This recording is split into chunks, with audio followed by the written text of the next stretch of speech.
All right, so today we're talking about how was World War I a global war. We talked in class today about how World War I began, and today we're going to see and talk about how World War I really is a world war.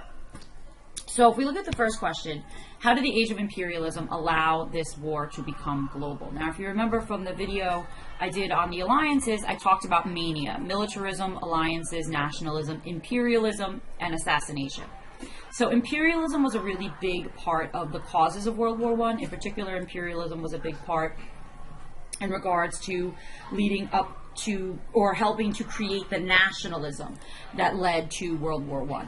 Because the great powers in Europe realized that in order to be a great power, again, if you look at Britain and see the model that Britain created, you need to have colonies. And this created a great deal of competition between the different quote-unquote great powers for these colonies. And the colonies became a way to show off the amount of power and wealth and influence you had in the world.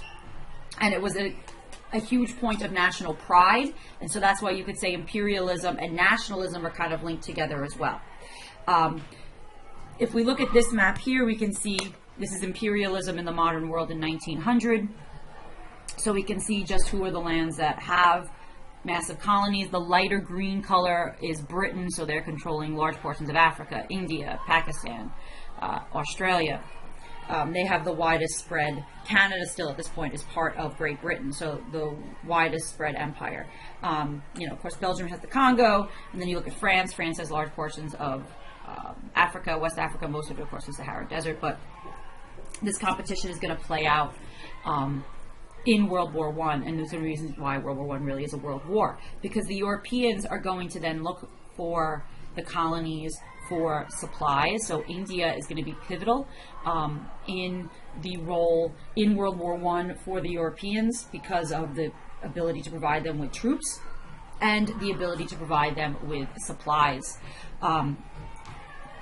And parts of Africa are going to be seen as a source of supplies and a source, more importantly, of troops. So a lot of colonists are going to be forced into fighting for their mother countries, whether they wanted to be or not. Also, we're going to see, particularly East Africa, the holdings got attacked. So the Germans attacked British holdings in East Africa and vice versa. So we're going to start to see that that's also going to be where we have some theaters of the war, some of the fighting going on in the war.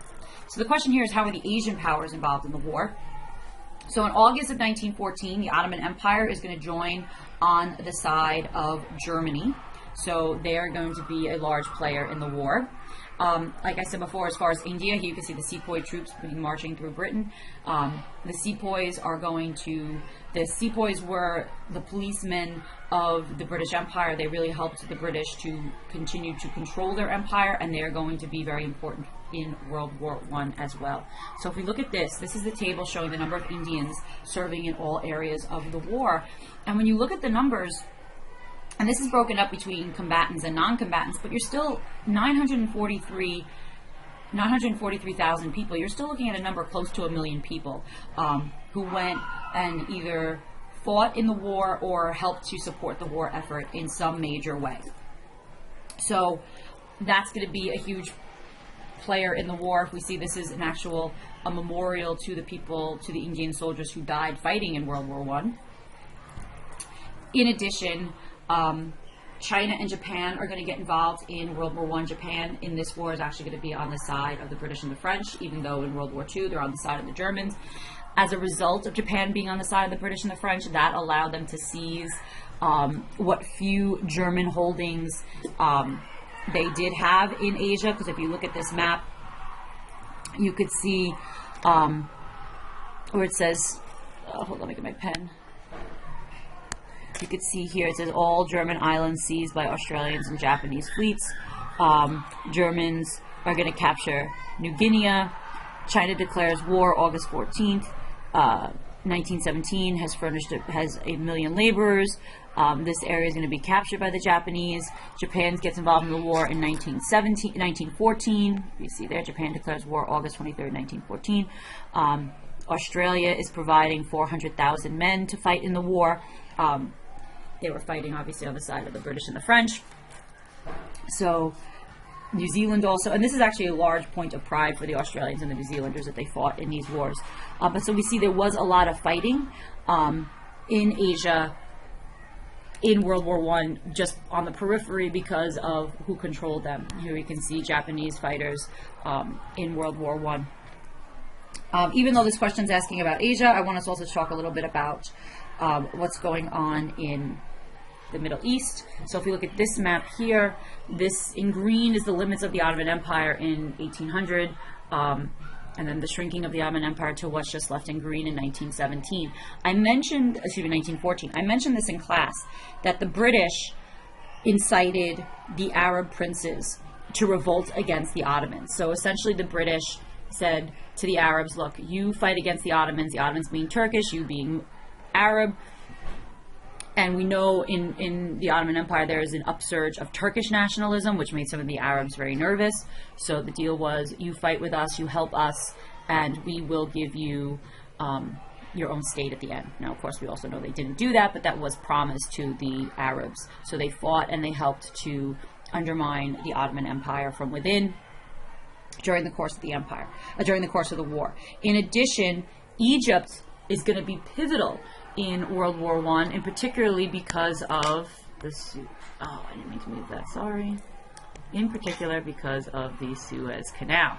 So, India, like I said before, is supplying many supplies, food.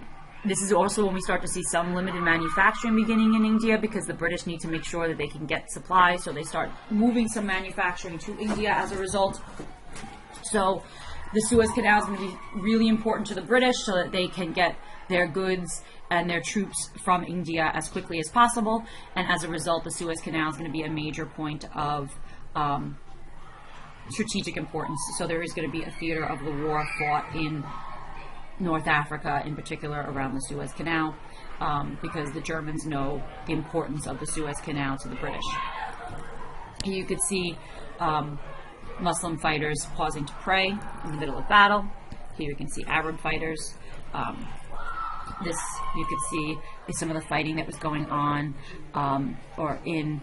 this is the German holdings in Africa, and then you could see some of the fighting that was going on. This is in East Africa. So if we look at here on this map first, this is German East Africa, which today is Tanzania. This is a zoomed in map of German East Africa, but you can see all of the attacks. Sorry, I thought I had this thing on. Attacked by the British, attacked and taken by the British, heavy fighting going around Lake Victoria. German attack on Mombasa fails. Mombasa is in Kenya, which was a British holding. British attack on Tanga. Dar es Salaam, which is the capital of Tanzania today, occupied by the British. German ships being sank off the coast of East Africa. So you could see there was major theaters of operation. This map will also show, again, this area, all these major battles that were taking place in East Africa. So these areas were also theaters of the war solely because of imperialism. And a lot of the soldiers that were taken to fight in the war were taken by force. They weren't really given a choice. They were told that they had to go fight.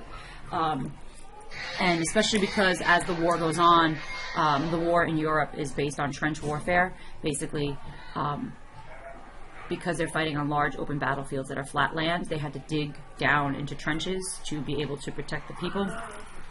And as a result, to be able to protect the troops, and there was huge numbers of casualties that was going on as a result of this, and because of those huge numbers of casualties, they needed lots of troops because they had machine guns for the first time, and heavy artillery for the first time, and grenade launchers, and flamethrowers, and all these poison gas, and all these things were new. That had never been used in war before. And so the men in the trenches were just getting annihilated. The casualty rates, the death rates were something that people had never seen before in war, and so they needed a fresh supply, a constant fresh supply of soldiers, and so that's why they were using people from the colonies to throw them into the trenches, because literally Europe gets to the point that they start running out of soldiers. So the last question for this topic is, how did the United States help to turn the tide of the war? Now, originally the U.S. Wanted to remain neutral. We didn't want to get involved in the war. The public opinion really wasn't for it. If you remember Washington, if you remember from back from 7th grade, when Washington makes his farewell speech and he warns the American people to stay away from foreign wars, this is kind of what he meant. So the U.S. originally tried to stay neutral. However, we are allies with Britain, so we were secretly trading with Britain. So, for instance, one of the major instances in World War I, you probably learned about this in 8th grade, was the bombing of the Lusitania, which was an American passenger ship. But the thing about the Lusitania, two things. First thing is the Germans took out a full-page ad in the New York Times warning people not to travel to Europe during this time. And secondly, the Lusitania was carrying contraband goods like weapons that were being supplied to the British. So even though it was a passenger ship, they were hiding those things on passenger ships, and the Germans knew it, and that's why they bombed the Lusitania. So even though we were trying to remain neutral, we were secretly trading with the British. Now, the Germans decided to blockade Britain and try to starve them out because the Germans had something called a U-boat, or Unterseebooten, or a submarine. So the Germans had U-boats.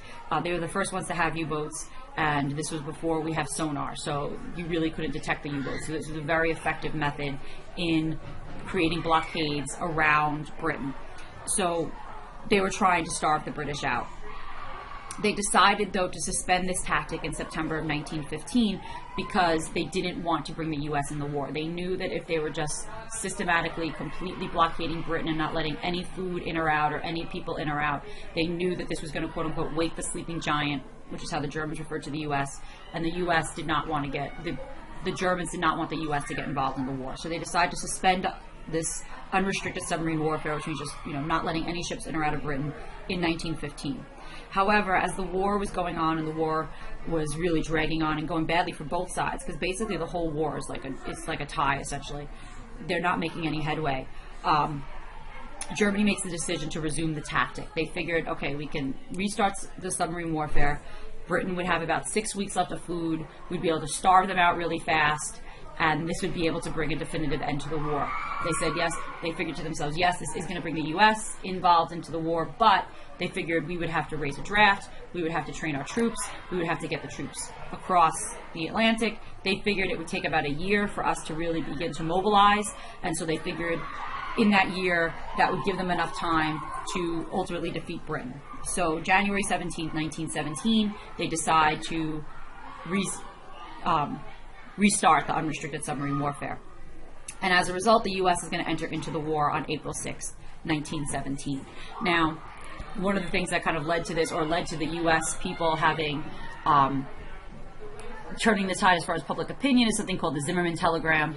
The Zimmermann telegram was the German ambassador. Zimmermann was making overtures to the Mexican ambassadors, basically saying, if you join with us against the United States and allow us to be able to, have troops in Mexico and potentially launch an invasion of the U.S. from Mexico, we will give you back the land you lost in the Mexican-American War, which is like the whole Southwest. This telegram was leaked. It was intercepted by the British. It was leaked to the press. And this kind of helped to turn the tide of the American people as far as wanting to be willing to support a war effort. So we enter in the war April 6, 1917, and we didn't get troops there until 1918. We have a very minimal role as far as actually fighting in World War I, but the thing that made our decision to join significant is, number one, the minute we joined, we're starting to shuttle supplies across the Atlantic to resupply the Allies. So that was important. And also, it gave the soldiers in the trenches a huge morale boost, because they knew, like, okay, if we just hold on, if we just keep fighting, help is coming, rather than it being this, like, we just have to keep fighting indefinitely and it's never going to get any better, and this is, how long can we go on like this? There was like we can just go on for X amount of time. The U.S. will be here, fresh troops will be here, fresh supplies will be here, and that was enough to really give the British and the French and the Allied soldiers like the morale boost that they needed to give them something to hold on. And so that's kind of more where our importance comes into World War I, because other than that, we pretty much have a pretty minor role in the war. And the Germans begin to realize that essentially that it's a hopeless cause, and an armistice is called. So it's not a surrender, and that's significant. We'll talk about that when we talk about the Paris Peace Settlement. It's not a surrender, it's an armistice. So it's an agreement basically to stop fighting, because they realize that the situation was pretty much hopeless. But here you can see this is some of the conditions we see Europe as being left in after World War I. Here we can see family members reading the names of people who were killed. And here we can see another image of just like how cities were reduced to rubble during the fighting of the war. So, summary question, why did the European war spread beyond Europe? So I want you to think about that, and I'll see you in class.